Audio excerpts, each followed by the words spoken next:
എല്ലാവർക്കും സ്ട്രോബെറി ചാനലിലേക്ക് സ്വാഗതം. ഞാൻ ഗീതു. ഇന്നൊരു വെറൈറ്റി കേക്കിൻ്റെ റെസിപ്പിയുമായാണ് ഞാൻ വന്നിരിക്കുന്നത്. സെമോളിന കേക്ക് അഥവാ റവ കേക്ക്. അവൻ യൂസ് ചെയ്യാതെ ഒരു ഗ്യാസ് സ്റ്റൗവിലാണ് ഈ കേക്ക് ഉണ്ടാക്കുന്നത്. ബീറ്ററിന് പകരം മിക്സി ഉപയോഗിച്ചാണ് ഈ കേക്കിൻ്റെ ബാറ്റർ തയ്യാറാക്കുന്നത്. വളരെ എളുപ്പത്തിൽ ഈ കേക്ക് എങ്ങനെ ഉണ്ടാക്കാമെന്ന് നോക്കാം. ഇതിനായി 1 കപ്പ് റവയാണ് എടുത്തിരിക്കുന്നത്. ഞാൻ ഇവിടെ എടുത്തിരിക്കുന്നത് വറുത്ത റവയാണ്. വറക്കാത്ത റവ വേണമെങ്കിലും ഉപയോഗിക്കാം. മിക്സിയുടെ മീഡിയം ജാറിലിട്ട് ഇതൊന്ന് 1 മിനിറ്റ് നന്നായി പൊടിച്ചെടുക്കണം. ഇതിപ്പോൾ പൊടിച്ചെടുത്തിട്ടുണ്ട്. ചെറിയ തരിതരിപ്പുണ്ടാകും. ഇതൊരു പാത്രത്തിലേക്ക് മാറ്റിവെക്കാം. ഈ സെയിം ജാറിലേക്ക് തന്നെ 1/4 കപ്പ് പഞ്ചസാര ഇനി പൊടിച്ചെടുക്കാം.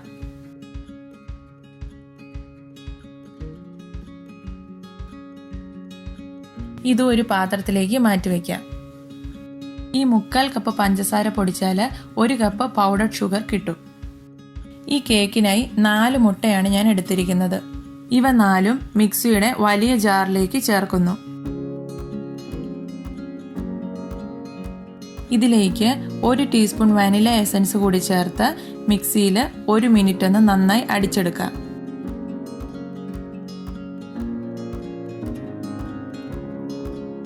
ഇതിപ്പോൾ നന്നായി പതഞ്ഞു വന്നിട്ടുണ്ട്. ഇനി ഇതിലേക്ക് 1/2 കപ്പ് വെജിറ്റബിൾ ഓയിൽ ചേർക്കാം. പൊടിച്ചു വെച്ചിരിക്കുന്ന 1 കപ്പ് പഞ്ചസാര കൂടി ചേർത്ത് 30 സെക്കൻഡ് ഇതൊന്ന് അടിച്ചെടുക്കണം.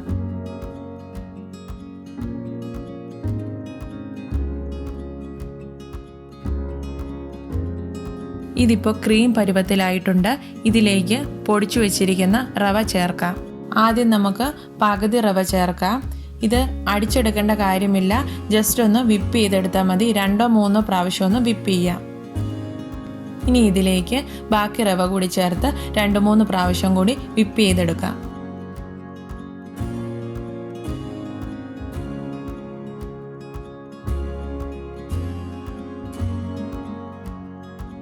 റവ നന്നായി മിക്സ് ആയിട്ടുണ്ട്.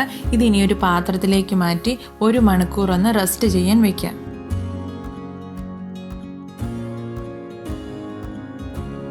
റവയൊന്ന് കുതിർന്ന് കിട്ടാൻ വേണ്ടിയാണ് നമ്മളിതിങ്ങനെ മാറ്റി വയ്ക്കുന്നത്.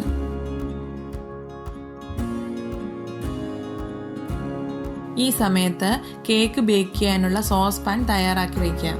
വെജിറ്റബിൾ ഓയിലോ ബട്ടറോ ഉപയോഗിച്ച് ഇതൊന്ന് ഗ്രീസ് ചെയ്തെടുക്കാം. ഇതിലൊരു ബട്ടർ പേപ്പർ കൂടി ഇട്ട് മാറ്റി വയ്ക്കാം.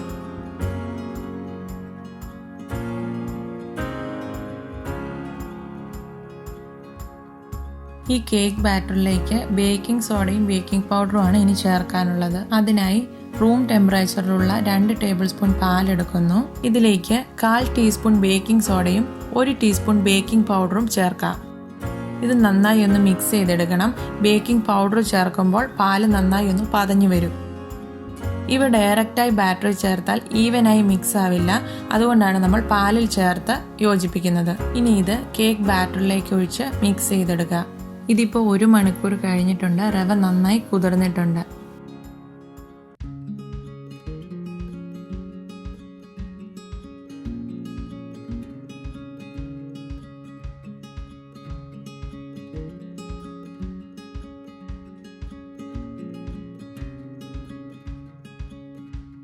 കേക്ക് ബാറ്റർ ഇവിടെ തയ്യാറായി കഴിഞ്ഞു.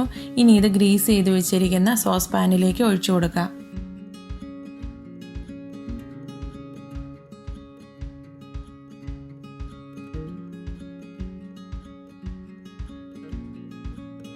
എയർ ബബിൾസ് പോകുന്നതിനായി 2-3 തവണയൊന്ന് ടാപ്പ് ചെയ്ത് കൊടുക്കാം.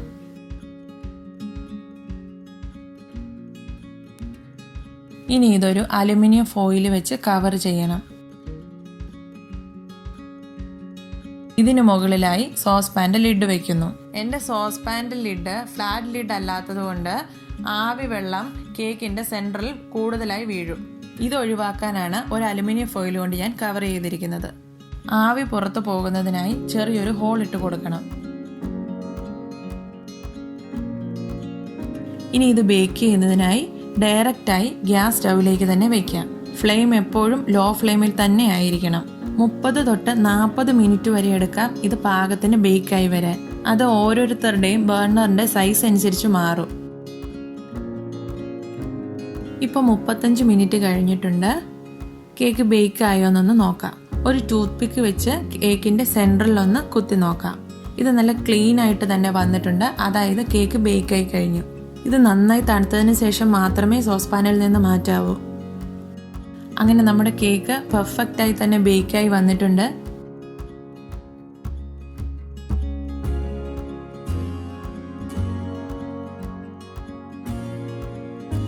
ഇതിനി ഒന്ന് കട്ട് ചെയ്ത് നോക്കാം.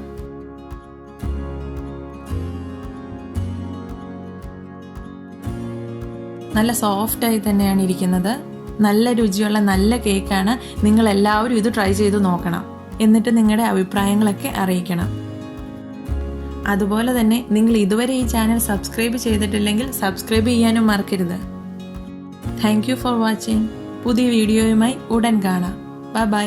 Take care.